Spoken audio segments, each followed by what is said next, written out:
Привет, Jan. Привет, Gleb. How are you, my friend? Good. And you? Good to see you. Excellent. Yeah, it's a nice car. Absolutely. I'm driving the new Mercedes-AMG GT this weekend. А я сегодня на своей старой машине. Well, it's nice. It's white. You know, mine is black, so I'm the black. You're the white knight. I'm the bad guy. I mean, it works, right? It's nice, very nice. It's an amazing car. As you can tell, it has 4 doors, which is a bit unusual for a coupe, which is by definition 2 doors. But somehow they made it work, and I think it's actually a beautiful car. This is the 53 model, so it's in between the 43 and the 63. It's 430 horsepower, which is enough. Ну что, давай тестить? Let's go for a drive. Let's go.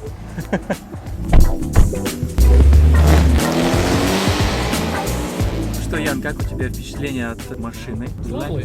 When you flow the accelerator, this happens. It's really good. You know.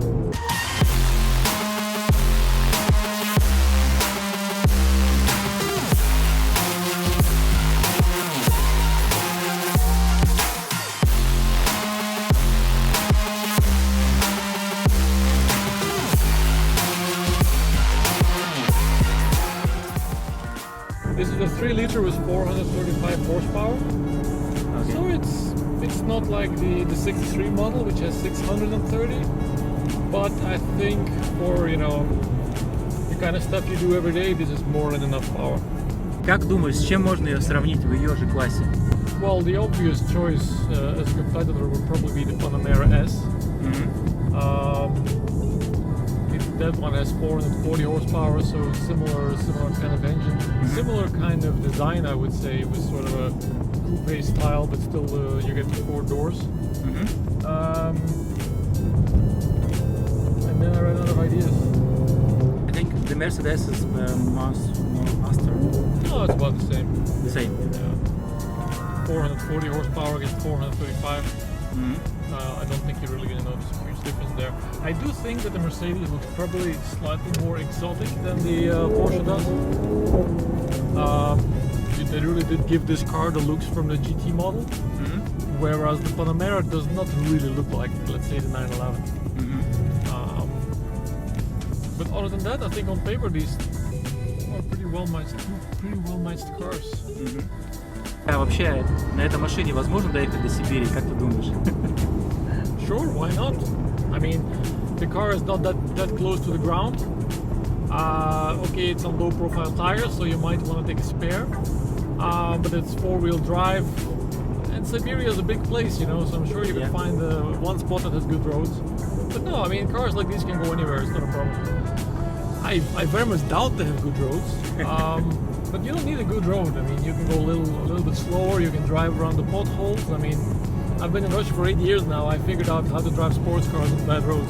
Ян, я знаю, ты готовишься к соревнованиям. Расскажи, пожалуйста, что тебя ждет, что предстоит вообще, какие новые высоты покорить?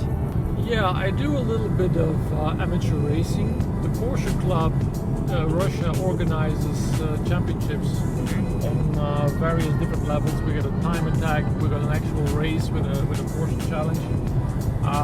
So I take part in that, but it only starts at the end of May and it runs until the end of September. So it's really only 3 or 4 months where we actually have a racing season.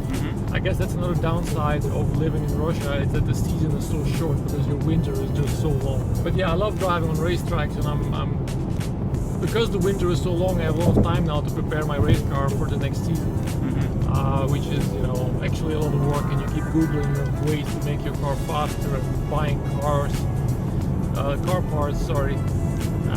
So yeah, it's good fun. Скажи, сколько лет ты вообще в Москве? Какой у тебя стаж? I've been driving in Moscow ever since I got here, really, which is more than 8 years now. I think a few weeks after I arrived, the first thing I did was buy a really powerful car, which I then regretted immediately because all I did was stand in traffic jams and pay for all the fuel. Every year it gets a little bit more similar to Europe now. I mean, when I first got here 8 years ago, I mean, I visited more than 18 years ago for the first time. Things were much crazier than they are now. Now, especially around Moscow and everywhere, people drive pretty normal. It's not quite Europe, and I would say that I myself choose sort of a middle ground in between the Russian style and the European style. If I would drive in Europe the way I drive now in Russia, probably people would, flash their lights or their horns at me every now and then. But for Russia, I like to be quite a calm driver, let people cross the road, no sir, after you, I don't mind. Especially when I'm test driving something like a Rolls Royce, I like to confuse people by being very, courteous, just go in front, sir, not a problem. Lovely.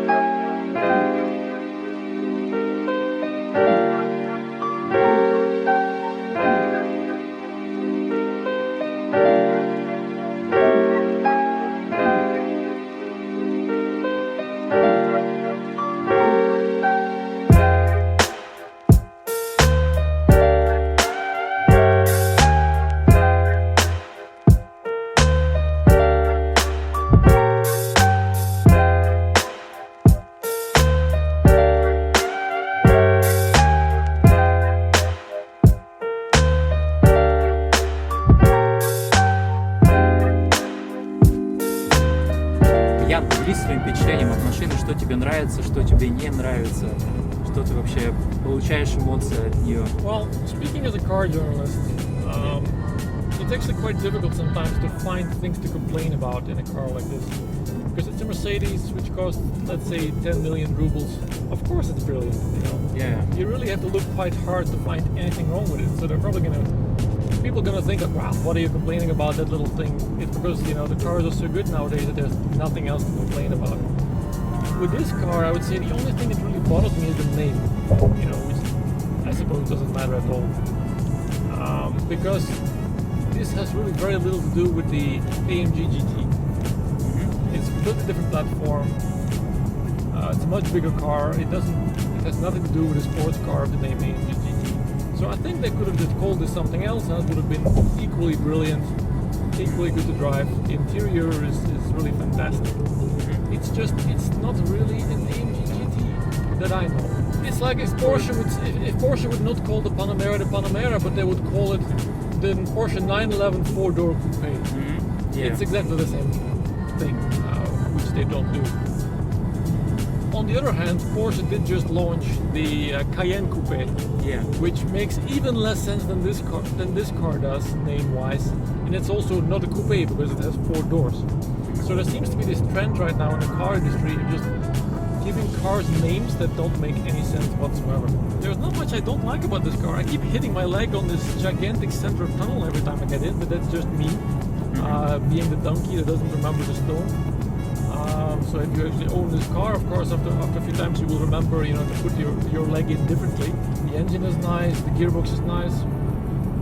What I will say is that even if you put it in Sport Plus, the gearbox doesn't really go nuts. I mean, I'm still in 8th gear at 110 kilometers per hour, 2000 RPM in Sport Plus mode. It doesn't. If you do this in another car, you'll be doing 5000 RPM for no reason. In this car, even in Sport Plus mode, it still feels like it doesn't really want to do anything too crazy. Of course, you can put your foot down and it's going to accelerate and it's going to be nice and fast. This is still a perfectly legal speed, by the way, not a problem.